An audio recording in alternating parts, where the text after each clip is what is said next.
ತಲುಪಿಸುವಲ್ಲಿ ವಿಫಲವಾಗಿದ್ದಾವೆ. ಅವರ ಅಧಿಕಾರದ ಹಪಾಹಪಿಯಿಂದ, ಕುರ್ಚಿಯ ಕಚ್ಚಾಟದಿಂದ, ಮುಂದಿನ ಸಲ ಅಧಿಕಾರಕ್ಕೆ ಬರಬೇಕಂತಕ್ಕಂಥ ದುರುದ್ದೇಶದಿಂದ ಯುವಜನರ ಪರವಾಗಿರ್ತಕ್ಕಂಥ, ಈ ನಾಡಿನ ಜನರ ಪರವಾಗಿರ್ತಕ್ಕಂಥ ವಿಚಾರಗಳನ್ನ ಮಂಡಿಸಲಿಕ್ಕೆ ವಿಫಲರಾಗಿ ಬರೀ ವೈಯಕ್ತಿಕ ತೇಜೋವಧೆಯನ್ನ ಮಾಡಿ, ಕಾಲಹರಣ ಮಾಡಿ, ಅಧಿವೇಶನದ ಸಮಯವನ್ನು ವ್ಯರ್ಥ ಮಾಡ್ತಾ ಇದ್ದಾರೆ.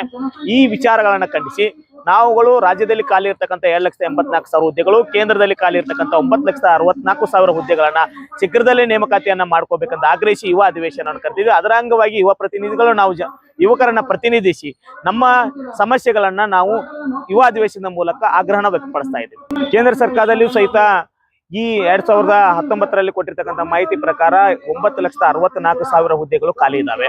ಅಲ್ಲಿಯೂ ಸಹಿತ ಪ್ರತಿ ವರ್ಷ ನೇಮಕಾತಿಗಳಾದ್ರೂ ಸಹಿತ ಬಹಳಷ್ಟು ಹುದ್ದೆಗಳು ಖಾಲಿ ಇರುವುದಂದ್ರೆ ಖಾಲಿ ಇರ್ತಕ್ಕಂಥ ಎಲ್ಲ ಹುದ್ದೆಗಳನ್ನು ಸಹಿತ ನಾವು ನೇಮಕಾತಿ ಮಾಡಿಕೊಳ್ಬೇಕಂತ ಆಗ್ರಹಿಸ್ತಾ ಇದ್ದೀವಿ. ಕೇಂದ್ರ ಮತ್ತು ರಾಜ್ಯ ಸರ್ಕಾರಗಳು ಈ ನಿರುದ್ಯೋಗ ಸಮಸ್ಯೆಯನ್ನು ಹುಟ್ಟಾಕ್ಲಿಕ್ಕೆ ಎರಡೂ ಸರ್ಕಾರಗಳ ಕಾರಣ ಆಗಿರುತ್ತೆ ಮತ್ತು ಎರಡೂ ಸರ್ಕಾರದಲ್ಲಿ ಸಹಿತ ಖಾಲಿ ಇರ್ತಕ್ಕಂಥ ಹುದ್ದೆಗಳನ್ನ ಶೀಘ್ರದಲ್ಲೇ ನೇಮಕಾತಿಯನ್ನ ಮಾಡಿಕೊಳ್ಬೇಕಂತೇಳಿ ನಾವು ಯುವ ಅಧಿವೇಶನ ಮೂಲಕ ಆಗ್ರಹಿಸ್ತೇವೆ. ಇವತ್ತು ಉದ್ಯೋಗಾಕಾಂಕ್ಷಿಗಳ ಹೋರಾಟ ಸಮಿತಿ ನೀರನ್ನ ಒರೆಸುವಂತ ಕೆಲಸವನ್ನ ಆಡಳಿತ ಮತ್ತು ವಿರೋಧ ಪಕ್ಷದವರು ಮಾಡ್ತಾ ಇದ್ದಾರೆ. ಒಂದು ನವರಂಗಿ ಆಟ ಏನಿದೆ, ಆ ಆಟದ ಪರಿಣಾಮವಾಗಿ ಇವತ್ತು ಯುವ ಜನರು ಕಷ್ಟ ಅನುಭವಿಸ್ತಾ ಇದ್ದಾರೆ. ಅದರ ಜೊತೆಗೆ ಇಡೀ ನಾಡಿನ ಜನರು ಕಷ್ಟವನ್ನು ಅನುಭವಿಸ್ತಾ ಇದ್ದಾರೆ. ಉತ್ತಮವಾದ ಆಡಳಿತವನ್ನು ನೀಡಬೇಕಾಗಿರ್ತಕ್ಕಂಥ ಸರ್ಕಾರ ಇವತ್ತು ಯಾವ ರೀತಿ ಆಡಳಿತವನ್ನು ನೀಡ್ತಾ ಇದೆ? ರಾಜ್ಯದಲ್ಲಿ 2,84,000 ಹುದ್ದೆಗಳು ಖಾಲಿ ಇದಾವೆ. ಒಂದ್ ಕಡೆ ಯುವ ಜನರು ಓದಿ ಸುಮ್ಮನೆ ಕೂತ್ಕೊಂಡು ನಾವು ಸರ್ಕಾರದ ನೌಕರಿಯಾಗಿ ಸೇವೆಯನ್ನ ಮಾಡ್ಬೇಕಂತ ಆಸೆ ಪಟ್ಟಿರ್ತಕ್ಕಂಥ ಯುವ ಜನತೆ ಒಂದ್ ಕಡೆ ಇದ್ರೆ, ಇನ್ನೊಂದು ಕಡೆ ಈ ನಾಡಿನಲ್ಲಿ ಸರಿಯಾದ ಯೋಜನೆಗಳು ಜನರಿಗೆ ತಲುಪ್ತಾ ಇಲ್ಲ.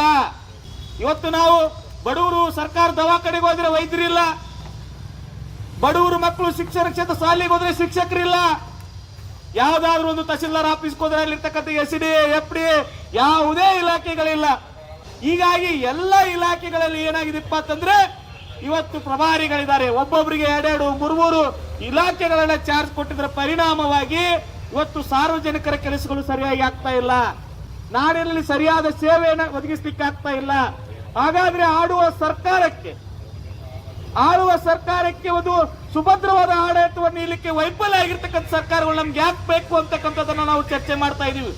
ಇವತ್ತು ನೋಟಿಫಿಕೇಶನ್ ಮಾಡಿದ್ರೆ 3 ವರ್ಷ ಬಿಟ್ಟು ನಮಗೆ ಆದೇಶ ಪ್ರತಿ ಕೊಡ್ತಾರೆ. ಆದೇಶ ಕೊಡ್ತಾರೋ ಇಲ್ಲೋ ಗೊತ್ತಿಲ್ಲ, ನೇಮಕಾತಿ ಆದೇಶ ಪ್ರತಿ ಕೊಡ್ತಾರೋ ಇಲ್ಲೋ ಗೊತ್ತಿಲ್ಲ. ಕೇವಲ ಅಧಿಸೂಚನೆಗಳನ್ನು ಹೊರಡಿಸೋದು, ಸರ್ಕಾರ ತನ್ನ ಜವಾಬ್ದಾರಿಯಿಂದ ನುಣುಚಿಕೊಳ್ಳುವಂತ ಕೆಲಸ ಮಾಡ್ತಾ ಇದೆ. ಇದು ಆಗ್ಬಾರ್ದು ಅಂತೇಳಿ ನಾನು ಈ ಸದನದ ಮೂಲಕ ಆಗ್ರಹಣ ವ್ಯಕ್ತಪಡಿಸ್ತಾ ಇದ್ದೀನಿ ಅಧ್ಯಕ್ಷರೇ. ಅನೇಕ ಇಲಾಖೆಗಳಲ್ಲಿ ಅದು